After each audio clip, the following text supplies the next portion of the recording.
Okay, so we are trying to actually do revision for practical without doing practical. Not a very practical move, but we have to do it. Now, let's look at 2011 paper first. Very important for you to read the introduction. So you know that we are working with one unknown, and that is salt Q.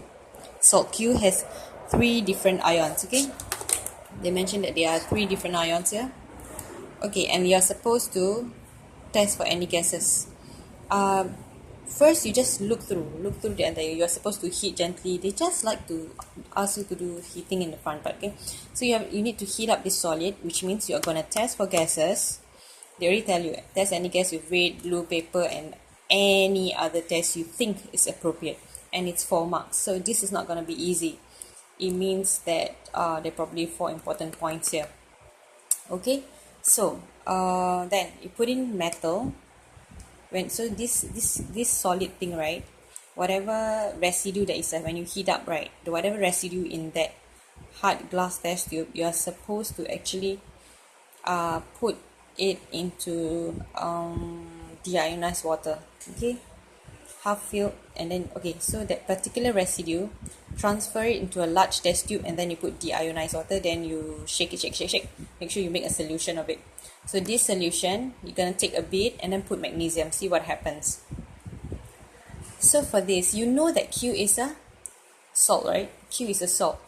So I'm not going to test for hydrogen because metal, because I'm thinking that if metal reacts with an acid, then hydrogen gas is evolved.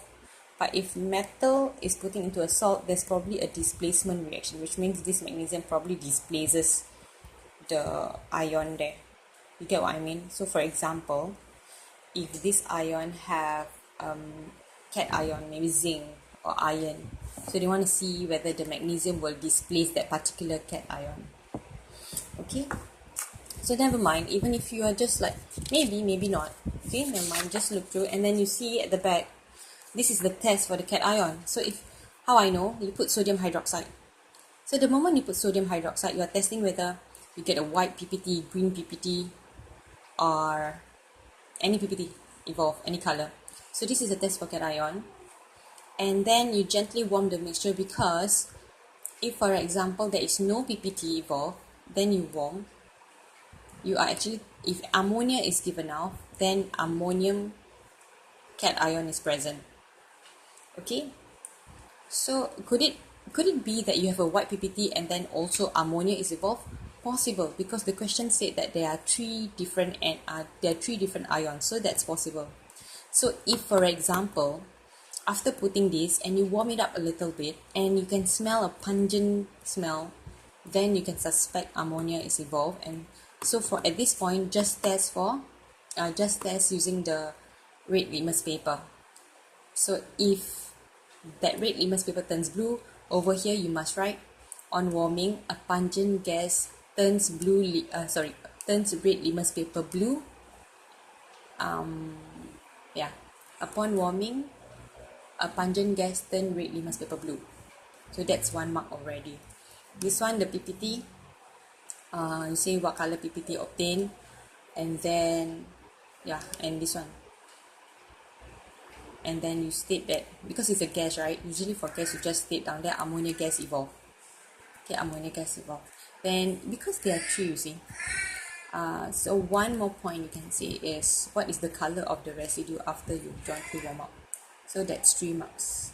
Okay, then the last part here, they say that you need to put barium chloride. Barium chloride is a test for sulfate. So if there's white PPT formed here, means sulfate is present. So if sulfate is present, you can quickly, sulfate is present, ammonium is present, and maybe you suspect whatever PPT is present here, you can write here. So there are 3. Okay, so this is roughly what is in your head. Then you turn back. Okay, this is the beginning part, the introduction. Okay, then you do your things. So right, there's this test that you have to do. So the thing is, you are not sure, so you go and try with blue and red litmus paper. So when you try with blue and red litmus paper, you will realize that according to the answer key, they said that okay, after you heat gently, right, you have this strong choking gas. So that's when you you just try with, because they say red and blue litmus paper, so you just try red and blue litmus paper.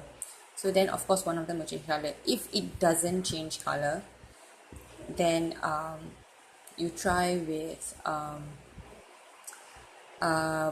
the blue cobalt paper, okay, the blue cobalt chloride paper, and if it's turned pink, then means water is evolved. Okay, so you try with red and blue, so you realize that for this case blue litmus paper turns red. Then for example, you have finished that. For example, you're not too sure about this, okay, you just did everything and it's 4 marks, you need to have 4 points, and then maybe you put there blue litmus paper gas evolve, or choking gas evolve turns red litmus paper, blue litmus paper red. So the moment you say that it's blue litmus paper turns red, you know this is acidic gas, and acidic gas has been evolved. There are two acidic gases, nitrogen dioxide or sulfur dioxide. It couldn't be nitrogen dioxide, because if nitrogen dioxide, it's going to be quite obvious, because near the test tube, right, you can see the brown color, it's stuck at the side of the test tube, so you see brown gas coming out, it's quite obvious. So it's not, so it's sulfur dioxide. And then after that you're thinking that if it's sulfur dioxide, then it tallies with this particular one, because when you test with barium chloride, sulfate is present. Okay, so this one will tally, so you know for certain now this one is barium, this is a sulfur dioxide. So the moment there's sulfur dioxide, then there are few points you must write. First, you must write that upon strong heating, a colorless choking gas turns blue litmus paper red. That's 1 point. Okay, so you write this. I'll show you the okay. So you know this part. Strong heating, a colorless choking gas turns blue litmus paper red, because you know sulfur dioxide, right? And then if you are certain it's sulfate, right, and they are already asking you test, then you must go on to do this.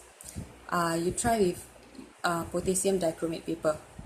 Okay, if it is given in the practical, you just try with potassium dichromate paper, because they have 4 marks. You need 4 points. So first point.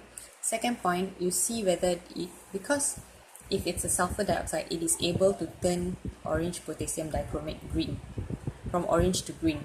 Okay, so you try this one, or but then I don't think there's dichromate anymore. I think if they give you it could be manganate. Okay, you can try with manganate. So you try the manganate test, and then you, as usual, when it's a gas, you just state that you suspect it's sulfur dioxide gas evolved. And there's another point. Okay, I think this one is 1 point together. 1 point, another point, and you look at the residue behind. You need to state after what's your observation after you have heated up. Now this part here, okay, because we are not doing the practical, so if you're doing the practical and you notice that there are water droplets around the test tube, then you might want to test with blue cobalt chloride paper pink. It means that there's a bit of water vapor evolved.